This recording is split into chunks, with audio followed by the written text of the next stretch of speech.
হজ করা কাদের উপরে ফরজ? অবশ্যই হুজুরের কাছ থেকে শুনে নিন।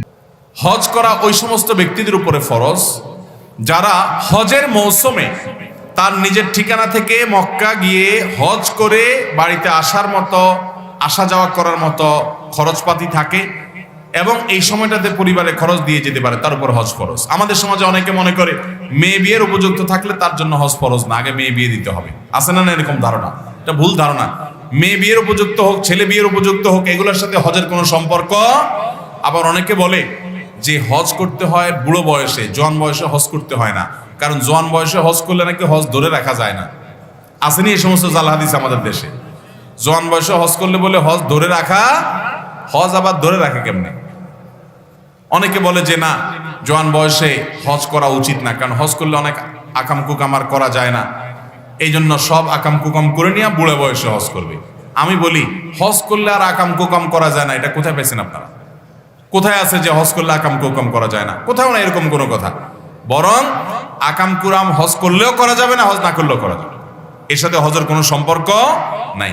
জোয়ান বয়সে বরং হজ করা ভালো, কারণ হজ এটা জেহাদ সমতুল্য, কষ্টের একটা কাজ। নারীদের জন্য জেহাদ বলা হয়েছে, অনেক কষ্টের কাজ।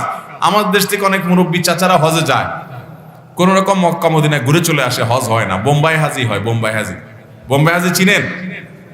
এক সময় মানুষ যখন পানিপথে হজে যাইতো, দিল্লিতে একটা মসজিদে গিয়া অবস্থান নিত, সেই মসজিদে আমি গিয়েছি, যাওয়ার সুযোগ হয়েছে।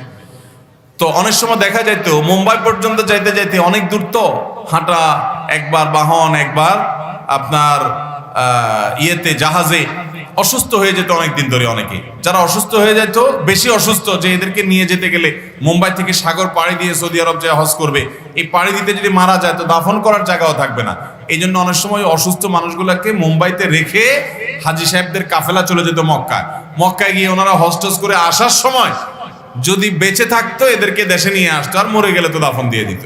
তো এখন বেঁচে থাকলে এদেরকে যখন দেশে আনতো, তো দেশের মানুষরা বলতো বোম্বাই হাজি, এদেরকে বলতো কি হাজি?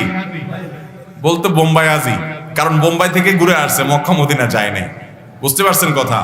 তো এই জাতীয় আমাদের সমাজে অনেকে আছেন যে মক্কা মদিনা বুড়া বয়সে যান, বোম্বাই হাজির মতো মক্কা মদিনা হাজি হয়ে আসেন, আসল হজ হয় না, কারণ বুঝে না তো, আরাফাতে অবস্থান বুঝে না, ফরজ বুঝে না, ওয়াজিব বুঝে না, কষ্ট হয়, পারে না। এই জন্য জোয়ান বয়সে বরং হজ করা অধিকতর উত্তম। এরকম ইসলামিক ভিডিও পেতে অবশ্যই চ্যানেলটা সাবস্ক্রাইব করে পাশে থাকবেন। ভালো থাকুন, সুস্থ থাকুন। আসসালামু আলাইকুম।